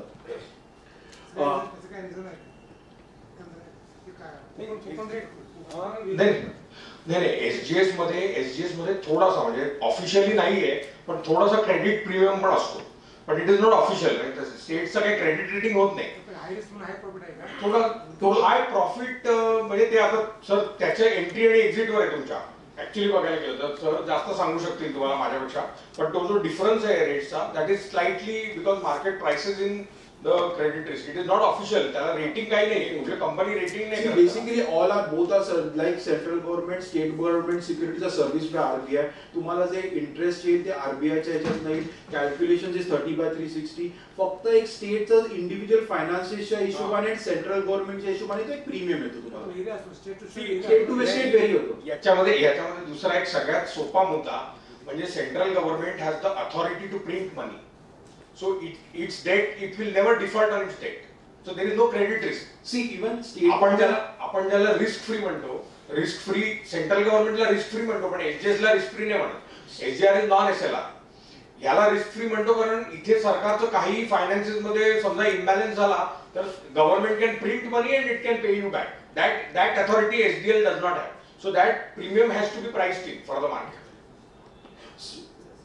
हे SLR आहे आणि basically कसं असतं तुमचं एक प्रीमियम येतं आणि ह्याच्यात जे येतं ना ते सर्व्हिसिंग दोन्ही RBI करतं, तुमचं इंटरेस्ट पेमेंट RBI कडनं येतं आणि अजूनपर्यंत कुठच्याही स्टेटने डिफॉल्ट नाही केला. पण इन केस फ्युचर म्हणजे हे असतं तर RBI हॅज त्यांचं जे एस्क्रो अकाउंट असतं तर RBI पेज द डिव्हिडंड आणि त्यांचं जे ऍडजस्टमेंट असतं so far no state has ever defaulted. सो अजूनही म्हणजे it's basically a deem sovereign paper, त्यामुळे असा काही इश्यू म्हणजे केलेलं नाहीये कुठल्याही स्टेटने डिफॉल्ट, पण ती शक्यता मार्केट धरून चालतं असं म्हणतात. कारण जस्ट बिकॉज की सेंट्रल गव्हर्नमेंटला ती अथॉरिटी आहे पैसा प्रिंट करण्याची, मनी प्रिंट करण्याची. स्टेट गव्हर्नमेंट कमी लिक्विड आहे, जीवाईच्या तुलनेने त्याला कमी. प्रश्न विचारायचा. स्टेट गव्हर्नमेंटचे जे पेपर्स आहेत सिक्युरिटीज आहेत त्या जीवाईच्या तुलनेत कमी लिक्विड आहेत ना, बहुतेक बेसिकली कारण का त्यांचं तेच बोलून मगाशी त्यांचं इश्युअन्स सप्लायसी प्रत्येकाला कसं असतं, प्रत्येक स्टेट ऑप्शन एव्हरी मंगळवारी येतं. आता हल्लीपासून रिइश्युअन्स चालू झालंय, पण अगोदर कसं एव्हरी वीकला नवीन सिक्युरिटी यायची. आता काय कुठची तरी सिक्युरिटी कोणी पूर्ण घेऊन गेला 100-200 मार्केटमध्ये राहायची, इन्व्हेस्टर कुठचा पूर्ण घेऊन गेला की थोडीशीच मार्केटमध्ये राहिली तर ती लिक्विडिटी तेवढी नाही. त्याच्यामुळे काय असं लिक्विडिटी थोडाफार फरक पडतो. आता काय झालंय स्टेट्स रिइश्यू करायला लागले, तेच म्हणजे तोच कूपन तेच मॅच्युरिटीमध्ये परत रिइश्युअन्स प्राइस बेस्ड ऑप्शन करायला लागले, त्याच्यामुळे ती हळूहळू लिक्विडिटी वाढत चालली आहे. जर ते यील्ड बेस होतं तर त्यामुळे थोडा सप्लाय कमी असल्यामुळे ती लिक्विडिटी तेवढी कमी असते. हॅलो सर, एक प्रश्न आहे की आता ह्या स्टेट गव्हर्नमेंट सिक्युरिटीजच्या ज्या आहेत, जर समजा बिहार आणि महाराष्ट्र दोन्ही जर ऑप्शन मध्ये जर 10 इयर करता ऑप्शन मध्ये आले तर आल्यानंतर दोघांचाही कट ऑफ सेम नसतो. जर समजा 730 महाराष्ट्र असता तर बिहार 740 येतो, मग असा डिफरन्शिएट का होतो? It is basically the perception of this thing. आणि दुसरं कसं असतं, काय काय लोकांना स्टेट अप्रुव्हल असतात. सेंट्रल गव्हर्नमेंट ब्लँकेट अप्रुव्हल असतं, काय काय इन्स्टिट्यूशन्सना एक सर्टन त्यांचं परसेप्शन अबाउट द स्टेट असतं. So they have that approvals of certain states only. So states like Maharashtra, Gujarat, Karnataka, Tamil Nadu जे स्टेट्स आहेत त्यांचं मेजॉरिटी अप्रुव्हल जास्त लोकांचं असेल. स्टेट्स लाईक बिहार, UP त्यांचं अप्रुव्हल कमी लोकांचं असेल. त्याच्यामुळे त्याच्यात इन्व्हेस्ट करणारी लोक जास्त असतील असं नाहीये की अप्रुव्हल्स नसतात, सगळे लोक करतात. आणि तुम्हाला इंटरेस्ट पण तुम्हाला RBI देतं, त्याच्यात पण सिमिलर स्ट्रक्चरच आहे, एव्हरीथिंग इज सेम. सो फक्त परसेप्शन आणि काय काय लोकांचे अप्रुव्हल्स असतात त्याच्यामुळे त्याच्यात डिमांड जास्त आहे, त्यामुळे यील्ड्स कमी मिळतात. लिक्विडिटीचा त्याच्यात काही असतो का? सॉरी, जो कमी जास्त कट ऑफ होतो स्टेट ऑप्शन मध्ये, जसे की बिहार, महाराष्ट्र याच्यात 10 इयरचा जरी असला तरी त्यांचे कट ऑफ कमी जास्त होतात. तर तेच म्हणलं ना त्याचा बेसिक तो रिस्क प्रीमियम असू शकतो का? रिस्क प्रीमियम नाही, बेसिक डिमांड सप्लाय.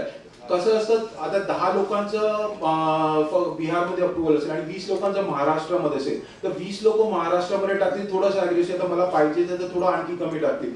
तेच 10 लोक बिहारमध्ये टाकतील पण ती महाराष्ट्रामध्ये 20 टाकतात, बिहारमध्ये 10 टाकतात. मग त्या 10 लोकांना थोडं जास्त कॉम्पन्सेशन लागेल, जास्त मिळतं, जास्त रेटवर मिळतं. आणि आहे डिफरंट स्टेट आहेत, लिक्विडिटीवरती त्याचा काय इम्पॅक्ट होतो? काही स्टेटची लिक्विड होत नाहीत लवकर.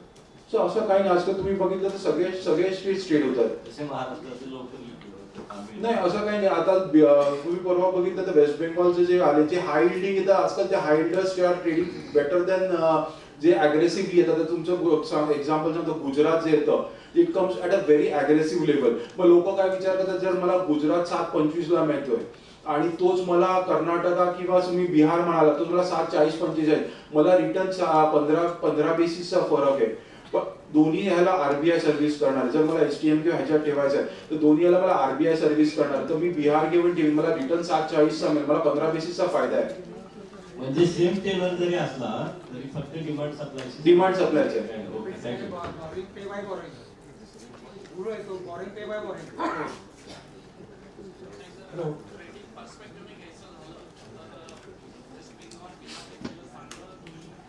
सर हायर लेवलला प्रीसी आजकाल कसं असतं, तुम्हाला जर जास्त यील्ड मिळत असेल तर त्याच्यात तसं तुम्ही म्हणाला तर 2-3 बेसिसचा तुम्हाला ह्याच्यात जर 10 बेसिसचा तुम्हाला प्रीमियम फरक असेल तर तुम्ही ट्रेडिंगच्या वेळेला तो स्प्रेड जो आहे तो 7 बेसिसवर येतो किंवा 4-6 बेसिस होतो, तुम्हाला त्याच्यात तो कमवू पण शकता वेस्ट बेंगॉल आणि ह्याच्यामध्ये पण. पीपल थिंक की अच्छा हा मला 7.25 ला मिळतो, तुम्ही 7.40 ला 7.35 ला विकायला लागला, हा 7.20 25 ला पण 23 ला म्हणे, तुम्ही एवढं जास्त प्रीमियम मी का देऊ? हॅलो सर, आपला काल जीडीपी डिक्लेअर झाला, जो एक्सेप्टेड होता त्यापेक्षा जास्त झाला डिक्लेअर झाला, तर त्याचा इफेक्ट आपल्या ह्या लिक्विडिटीवर किंवा ट्रेडिंगवर काय होऊ शकतो? होतोच ना. आता बघा कसं झालंय, ते आम्ही एनिवे ते कव्हर करणारच आहे. आपलं मॅक्रो सेशन जेव्हा चालू होईल तेव्हा ते कव्हर करणार. पण थोडक्यात सांगतो की जेव्हा जीडीपी असा स्ट्रॉंग येतो, हेडलाईन जीडीपी, तेव्हा मॉनिटरी पॉलिसी रेट कापायला त्याने कचरतात. कारण जर का ग्रोथ चांगली होत असेल तर इंटरेस्ट रेट कमी करण्यात फारसा काही हशील नाही. त्यामुळे मग आपल्या मार्केटसाठी ते थोडंसं ऍडव्हर्स होतं की जर का रेट कमीच करणार नसतील तर मग आम्ही इन्व्हेस्टमेंट कारण आपलं सगळं लक्ष कशावर असतं, अपेक्षा की 25 बेसिस पॉईंटनी तो अजून कापेल सप्टेंबरमध्ये रेट्स, तर मग आपल्याला जास्त फायद्याचं आहे ना. पण जर का ग्रोथ इतकी स्ट्रॉंग आली तर ती अपेक्षा ती दुरावत जाते. मग त्याला असं वाटत नाही की कापेल, कारण आरबीआय गव्हर्नर म्हणेल की अरे ग्रोथ एवढी चांगली तर मी रेट कट कशाला करू. असं जर का तो सगळ्या एक्सपेक्टेशनचा खेळ आहे, तो आपण येऊ मॅक्रो जेव्हा करू तेव्हा विल कव्हर दॅट.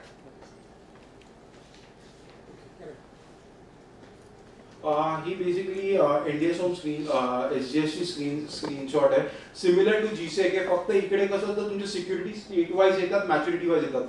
अगोदर जे स्टेट्स इश्यू करायचे ना ते 10 वर्ष इश्यू करायचे, स्टेट 10 year बॉन्ड इश्यू करायचे. लास्ट 2-3 वर्षापासून ना they are started issuing different maturities from 2 years to 40 years, 50 years. So त्याच्यामुळे इन्व्हेस्टर्सना पण त्यांच्या मॅच्युरिटी प्रोफाईल प्रमाणे जर त्यांना काही त्यांच्या रिक्वायरमेंट प्रमाणे लॉंगर 10 year एसडीएल्स मध्ये इन्व्हेस्ट करायचे असतील तर ते इन्व्हेस्ट करू शकतात. आणि ह्याच्यात तुम्हाला नॉर्मल जीसेक पेक्षा स्प्रेड पण जास्त मिळतो. हे बघा, हे जे इश्युअन्स ऑफ एसडीएल्स फ्रॉम 2007-8 टू आतापर्यंत आहे. ऑलमोस्ट लास्ट इयर 9 लाख कोटीच्या आसपास इश्युअन्स होतं. सो हे पोस्ट कोविड नंतर ते थोडं इश्युअन्स तुम्ही बघितलं 2020-21 पासून ते वाढत चाललंय. याच्यामध्ये एक तर 2008-9 मध्ये याची जी वाढ आहे ती साधारणच होती, पण सेंट्रल गव्हर्नमेंटची त्या काळात डबल झाली 2008-9 मध्ये. आणि त्याच्यानंतर सेंट्रल गव्हर्नमेंट जसं गुरु सर म्हणले की आता 14 लाख कोटीच्या आसपास आहे आणि हे 9 लाख कोटीच्या. त्यामुळे एकूण सरकारी कर्ज जे आहे ते साधारण 24-25 लाख कोटीच्या आत बाहेर आता. हा बेसिकली तुम्ही बघू शकाल जीसेक यील्ड कर्व आणि स्टेट लोन्सचा यील्ड कर्व आहे. सो 2008-9 मध्ये मार्केट बॉरोइंग आहे. सो बेसिकली 2008-9 मध्ये जास्त फरक नव्हता जसं आदित्य बोलला, पण आता 2020-21 पोस्ट कोविड नंतर तो बऱ्यापैकी वाढलाय. आणि तुम्ही म्हणजे कोविडचं जे वर्ष आहे ते बघितलं तर तुम्ही सरकारचं कर्ज एकदम शूटअप झालं 14-15 ट्रेडर्स येतात जेव्हा इंटरेस्ट रेट खाली व्हायला लागतं, म्हणजे इंटरेस्ट रेट कटिंग सायकल येतात, ह्याच्या ट्रेडर्स मग ते लॉंग ड्युरेशन मध्ये पोझिशन्स घेतात टू मेक ट्रेडिंग प्रॉफिट्स, पण होल्ड करत जस्ट बेसिकली ट्रेडिंग पर्पज साठी. हॅलो सर, एक प्रश्न प्रमाण करतात ड्युरेशन चार्ज करतात, कारण ते benefit of high interest rate. पण आरबीआय काय सांगताय की तुम्ही कसं ठेवलं ड्युरेशन कमी पाहिजे, म्हणजे कॉन्ट्राडिक्टरी होतं. आम्ही जास्त ठेवलं तर कमी ठेवा सांगा, कमी ठेवलं की जास्त ठेवा सांगा. फॉरकास्टिंग त्यांचं पण असतंय काय, आणि ते फक्त एक डिमांड मारून मोकळं होतं. नाही, पण ह्याच्यामध्ये सर खरी गोष्ट अशी आहे की ह्याच्यामध्ये फोरकास्टिंग करणं खरोखरच तुम्ही म्हटलं तसं इट इज व्हेरी डिफिकल्ट. कारण आज आपण एक फोरकास्ट केलं, आपल्याला कळलं की ही बॅलन्सिंग ड्युरेशन आहे, आपण ते आत्मसात केल्यानंतर उद्या इंटरेस्ट रेटचा चेहरा दुसराच असतो काहीतरी. त्यामुळे इथे बॅलन्स शीट मध्ये सगळी गडबड, म्हणजे ते it is very difficult. Naveen trend आले की काम असतं. हॅलो सर, याच्यात मला थोडं कमेंट्स करायचं आहे की आता जो ड्युरेशनचा विषय चालला होता, ह्या ड्युरेशन मध्ये बघा आरबीआय म्हणते इन्व्हेस्टर मोड मध्ये असते, बँक जास्त ट्रेडिंग करत नाही. As far as cooperative bank is concern ते ॲज अ इन्व्हेस्टर मोड मध्येच असतात रादर दॅन ट्रेडिंग. जर इन्व्हेस्टर जर असाल, जर तुम्ही लॉंग ड्युरेशन घेत असाल तर you have to cautions about it. Second thing, प्रत्येक बँकेची रिस्क ॲपेटाईट वेगळी असते. एका बँकेची रिस्क ॲपेटाईट सर्टन असेल तर दुसऱ्या बँकेची डिफरंट असणार आहे. तर प्रत्येक बँकेने स्वतःचे रिस्क ॲपेटाईट असेस करणं फार गरजेचं आहे. कुठल्या ड्युरेशन पर्यंत मी ऍक्सेस करू शकेल. जर समजा इंटरेस्ट रेट चेंज होणार असेल किंवा हार्डन होत असतील तर मला काय स्टार्ट घ्यायला पाहिजे, किंवा इंटरेस्ट रेट सॉफ्ट होत असेल मला कुठल्या ड्युरेशन्सला जायला पाहिजे हे त्यावेळेस ते ठरलं पाहिजे. तर you can mitigate your risk. Correct. हे जसं तुम्ही विदिन बँक्स म्हणताय की असेसमेंट करायला पाहिजे, तसंच वेगवेगळ्या जे गुरु सर म्हणतात within class of investors also RBI has design the yield curve in such a way that it caters to all classes of investors. त्यामुळे आपण हे ठरवलं पाहिजे स्वतः की मी इन्शुरन्स कंपनी सारखा आहे का, तर नाही. तर मग मी त्याच्यामध्ये किती जावं हे आपलं आपण म्हणजे बँकच्या बोर्डनी आणि मॅनेजमेंटने डिसिजन घ्यायला. दुसरं म्हणजे सॉरी शेखर, दुसरं म्हणजे तुम्हाला प्रत्येक बँकेला आपलं लिक्विडिटी मॅनेजमेंट किंवा त्यांना त्यांची कॅश रिझर्व्ह रिक्वायरमेंटच्या प्रमाणे तो तुम्ही पोर्टफोलिओ तुम्ही डिवाइड करून एक डिफरंट सेगमेंट्स मध्ये इन्व्हेस्ट करू शकता. जे तुम्हाला पैसे आता इमिडिएट बेसिसवर येणार की ह्या 10 इयर तुम्ही होल्ड करू शकता, तो तेवढा पोर्शन तुम्ही लॉंग टर्म मध्ये घालून तुम्हाला यील्ड जास्त, रिटर्न जास्त मिळू शकेल.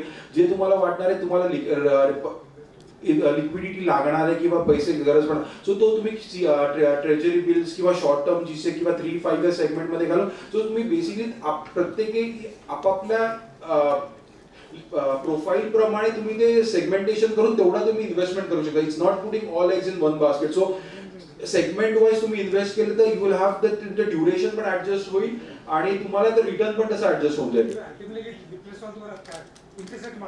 Yes yes. सो बेसिकली आमच्या विषयाला जे मुद्दा सांगितला की मला वाटतं तो या कसं असतं की आता आपले जे कॉर्पोरेटिव्ह बँक्स असतात त्यांच्यामध्ये जे एफडी आहे, मी एक बेसिक सांगतो, त्यांच्याकडे एफडी आहे ती समजा डबलसाठी पण आली तर किती वर्षासाठी येणार आहे? 10 वर्षासाठी. 10 वर्ष जास्तीत जास्त आपण जर इंटरेस्ट खूप कमी असला तर 12 वर्षाचा येतो. तर त्याच जागेवरती जर तुम्हाला रिपे करायचं तर तुम्ही 10 वर्ष किंवा 12 वर्षाच्या ह्याच्यामध्ये पिरियडमध्ये तुम्ही रिपे करताय सर्टन अमाऊंट. तीच गोष्ट तुम्ही इन्व्हेस्ट करताय 30 वर्षाच्या ह्याच्यामध्ये. तर आम्ही वैयक्तिक सगळ्या कॉर्पोरेटिव्ह बँकांना सजेशन देतो की तुम्ही म्हणजे लॉंग ड्युरेशन पुढे घ्या आणि 10 वर्षाचे 15 वर्षाच्या सिक्युरिटीमध्ये तिथं तुम्हाला लिक्विडिटी पण भेटते, प्लस तुम्हाला जसं सरांनी तुम्ही बोललं होतं की एक्झिट करायला भेटत नाही, त्या सेशनमध्ये तुम्हाला एक्झिट पण करायला की तिथं जे प्लेयर्स आहेत तिथं तुम्हाला म्युच्युअल फंड पण फॉर घेतात, नंतर तुमचे नॅशनलाइज बँक पण घेतात. नंतर आता जे 30 वर्षाची सिक्युरिटी आहे ती आहे इन्शुरन्ससाठी, जे लाईफ इन्शुरन्स असतात जे जनरल इन्शुरन्स त्यांचे पिरियड जे असतात ते जास्त पिरियडसाठी असतात. मग त्यांना छोट्या पिरियडमध्ये इन्व्हेस्ट करणं काही हे नाहीये. तसंच तुम्ही जसं म्हणजे मी जे मगाशी मुद्दा केला की ऍसेट लायबिलिटी मध्ये फार जास्त मिसमॅच असू नये म्हणून आरबीआय सांगतो की तुमचं ड्युरेशन प्रोफाईल तसंच असलं पाहिजे जसं तुमचं इन्व्हेस्टर प्रोफाईल आहे आणि तुमच्या डिपॉझिट बेस जसा आहे तुमचा तसंच थोडक्यात तुमचं लिक्विडिटी मॅनेजमेंट तुम्हाला कधी कॅश कधी लागणार आहे त्याच्याप्रमाणे तुम्ही प्रोफाइलिंग करून तुमचं सेगमेंटेशन करू शकता.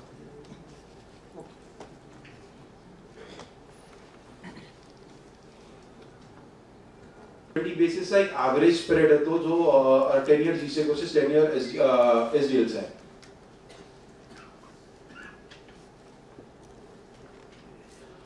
सेकंडरी मार्केट व्हॉल्यूम्स जे आहेत ते पण ऑलरेडी पिकअप झालेले आहेत. तुम्ही लास्ट इयर बघू शकाल ऑलमोस्ट 8 लाख 9 लाख कोटीचा व्हॉल्यूम झालाय एसडीएल मध्ये.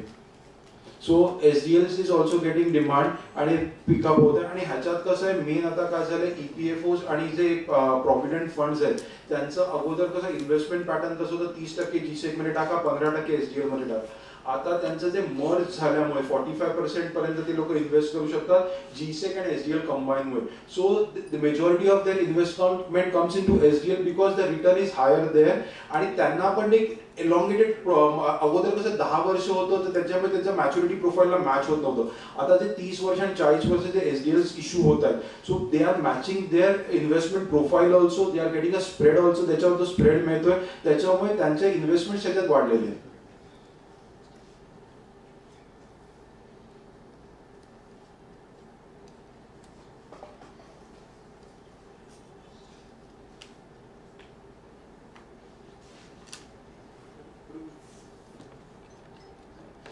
इंटरेस्ट रेटच्या दृष्टीने हे आरबीआयचे जर का तुम्ही आरबीआय स्टेटमेंट्स वाचले वेळोवेळी त्यांनी रिपोर्ट्स काढतात आरबीआय रिपोर्ट्स काढतात आम्ही त्याच्यावर आमची कॉमेंट्री देतो. पण अर्थात आमची कॉमेंट्री सेकंडरी आहे. प्रायमरी सोर्स त्याचा आरबीआयची विचारधारा काय हे कळण्यासाठी आरबीआय मॉनिटरी पॉलिसी कुठल्या पद्धतीने विचार करते मुख्यतः 2 गोष्टींचा. एकतर आपण आता जो विषय काढला पहिल्यांदा की जीडीपी ग्रोथ हा सगळ्यात महत्वाचा आणि दुसरी गोष्ट म्हणजे महागाई कशी वाढते म्हणजे इन्फ्लेशन. ह्या 2 गोष्टींवर आधारित मॉनिटरी पॉलिसी स्टान्स आरबीआय ठरवत असतं.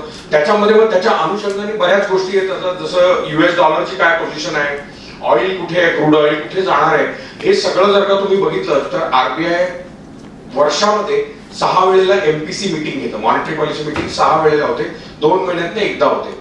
त्याच्या पहिल्या मॉनिटरी पॉलिसीमध्ये म्हणजे जी आपल्याकडे आपण फायनान्शियल इयर चालतो एप्रिल टू मार्च, सो एप्रिलमध्ये जी पहिली मीटिंग होते त्याच्यामध्ये मॉनिटरी पॉलिसी रिपोर्ट या नावाने एक जाडजूड चांगला पुस्तक प्रकाशित होतं मॉनिटरी पॉलिसी बरोबर. त्याच्यामध्ये वर्षाच्या अगोदर क्रूड ऑइल फोरकास्ट करून क्रूड ऑइल, USD INR हे सगळे जे पॅरामीटर्स आहेत हे सगळे RBI फोरकास्ट करतं. त्यांच्या गणिती त्यांचे मॉडेल्स आहेत त्याच्याप्रमाणे ते फोरकास्ट करतं. त्यांच्या अपेक्षा या पहिल्या पॉलिसीमध्येच बांधलेल्या असतात.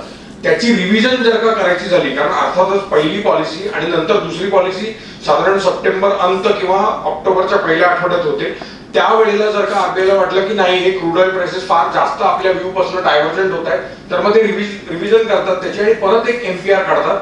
सो वर्षातून 2 MPR काढतात. ते साधारण 300 पानांची पुस्तकं आहेत ती.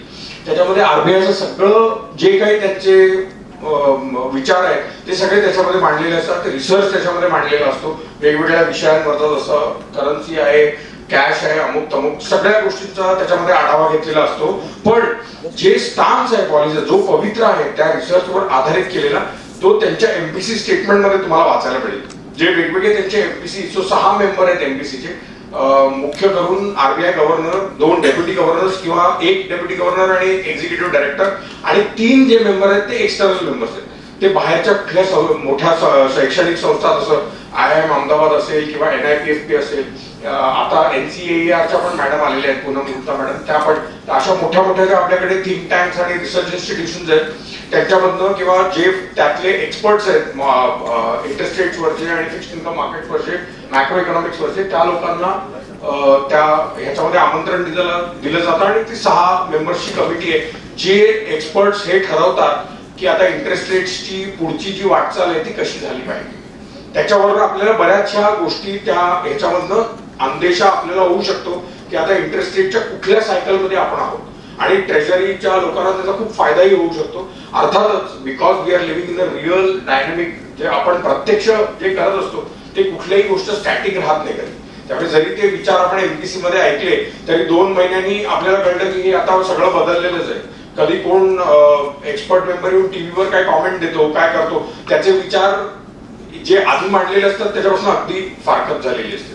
असंही होतं कारण परिस्थिती बदललेली असते. आपलं सगळं परिस्थितीप्रमाणे नियम त्याला कुठलाही नाही. म्हणजे आपण बेंचमार्क्सवर बोलतोय किंवा स्टँडर्डवर बोलतोय, पण खरं बघायला गेलं तर मार्केट हेच स्टँडर्ड आहे की मार्केटच्या हिशोबाने. अर्थातच रिस्क वगैरे मध्ये त्यांचे मेट्रिक्स ठरलेले असतात त्यामुळे ते फारसे बदलत नाहीत. पण जे ट्रेडिंग करतात, जे इन्व्हेस्टिंग करतात, त्यांना ते दिवसाला डेली ऑपरेशन्स प्रमाणे, परिस्थितीप्रमाणे ते बदल करावे लागतात. आता ह्याच्यामध्ये अर्थशास्त्रीय इंडिकेटर्स महत्वाचे कुठले आहेत? पहिलं मी सांगितलं GDP, दुसरं गव्हर्नमेंट बॉरोइंग, तिसरं फिस्कल डेफिसिट म्हणजे आपण त्याला मराठीत वित्तीय तूट म्हणतो, ती किती आहे ती बघणं अत्यंत गरजेचं आहे. कारण त्याच्यावर सरकार कर्ज किती घेणार आहे हे ठरत असतं. जेवढी वित्तीय तूट असेल त्याचा काही भाग, साधारण आपण असं समजून चालू की 30% भाग हा त्यांच्या पेन्शन फंड, अमुक तमुक जे पब्लिक प्रॉव्हिडंट फंड वगैरे मध्ये आपण जे निवेश करत असतो त्याच्या मार्फत ते लोक NSSF म्हणजे national savings, small savings fund याच्यामधनं ते भरून काढत असतात. आणि जवळजवळ 60 ते 65% जे त्याची तूट आहे ती भरून काढण्यासाठी ग्रॉस बॉरोइंग त्यांना करावं लागतं. जे आता गुरु सरांनी सुरुवातीला सांगितलं की 14 लाख कोटी इतकं, 14 लाख कोटी, 14.82 लाख कोटी ऍक्च्युअली बघायला गेलं तर एवढं कर्ज सरकारने ह्या वर्षासाठी नियत केलेलं आहे. म्हणजे तेवढी त्यांना वित्तीय तूट त्याच्यातनं भरून काढलेली आहे. सो फिस्कल डेफिसिट जर बघितलं आपण तर साधारण 16,40,000 कोटीच्या आसपास आहे आपली देशाची वार्षिक वित्तीय तूट इतकी राहणार आहे असं सरकारचं कर्ज आहे. पण एक लक्षात ठेवा, हे सगळे एस्टिमेट्स आहेत, हे सुद्धा सगळे अंदाज आहेत. ते अंदाज सुद्धा सत्य परिस्थितीवर प्रमाणे बदलत असतात. सो हे जे वर्षाच्या शेवटी काढलेलं, पहिल्यांदा काढलेलं बजेटच्या वेळेला हे जनरली डिक्लेअर होतं 1 फेब्रुवारीला. आता पूर्वी जुन्या पद्धतीप्रमाणे 28 फेब्रुवारीला किंवा 29 फेब्रुवारीला बजेट असायचं. ती इंग्रजी पद्धत होती ती आता बदलून आपण 1 फेब्रुवारीला सकाळी बजेट सेशन सुरू होतं, ते 5 वाजेपर्यंत चालतं आणि त्याच्यामध्ये हे सगळे अंदाज बांधले जातात. पण हे सगळे एस्टिमेट्स आहेत, कुठली गोष्ट दगडावर लिहिलेली. सो वर्षाच्या अखेरीला जेव्हा ह्या नंबरचा आढावा घेतला जातो तेव्हा हे नंबर सुद्धा सगळं परत रिवाइज होतो. सो हे सुद्धा आकडे परत, हे आता मी जेवढे आकडे सांगितले, इव्हन बॉरोइंगचा सुद्धा आकडा सांगितला, हा सुद्धा पुढे रिवाइज होईल जेव्हा वर्षा अखेरीला आपण पोहोचू. त्याच्यानंतर इंडेक्स ऑफ इंडस्ट्रियल प्रोडक्शन, उत्पादन किती झालं त्याचा एक इंडेक्स असतो जो दर महिन्याला, पूर्वी तो 12 तारखेला इन्फ्लेशन बरोबर पब्लिश व्हायचा.